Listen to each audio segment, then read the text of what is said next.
तुरंत घटिला अनुभव वर्षा पारिवारिक विवाद। अनुभव त्वरित शुणाणी निर्देश आवेदन उपरे हाईकोर्ट को निष्पत्ति आउ हो पारिबनी आपस बुझाणा। निम्न अदालत राय शुणाइबे बोली निष्पत्ति शुणाइले हाईकोर्ट।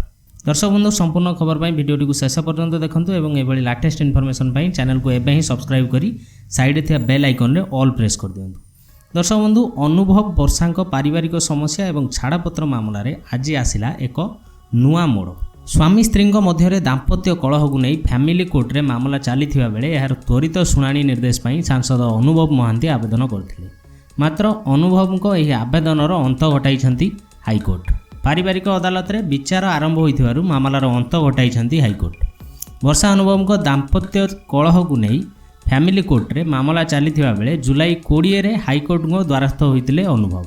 विवाह विच्छेद मामलार चूड़ांत शुणाणी पर आवेदन करथिले अनुभव। चूड़ांत शुणाणी नहीं समय निर्धारण करने से आवेदन करथिले। छाड़पत्र नहीं कटक फैमिली कोर्ट रे मामला दायर होइथिला। तो फैमिली कोर्ट कमिशनर बहुबार कोर्ट रे हाजर होबाकू नोटिस करथिले। कोर्ट को निर्देश मुताबक वर्षा हाजर होइथिबा बेले अनुभव आसुनथिले।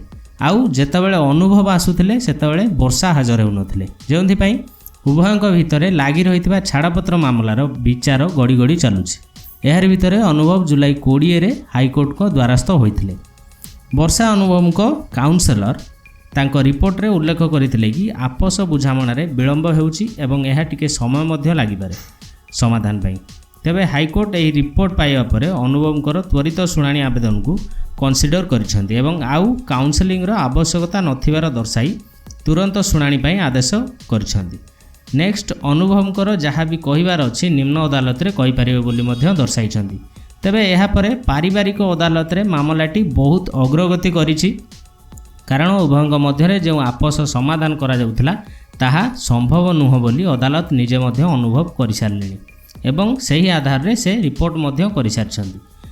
तेबे कोर्ट रो प्रोसीजर अनुसार आगामी सप्ताह रे वर्षा एवं अनुभव उभयଙ୍କ पक्षरु साक्ष्य ग्रहण करा जिवो एवं जदि अनुभव को से संपर्कित आउ किछि भी कहिबार थाए तेबे से सेठी कहि पारियो बोली निर्देश दैछंती। दर्शक बंधु भिडियोटी आपको किपर लगे कमेंट करी जणाइबे और भिडियोटी भल लगी गोटे लाइक करी अधिक अधिक शेयर करदेवे। धन्यवाद।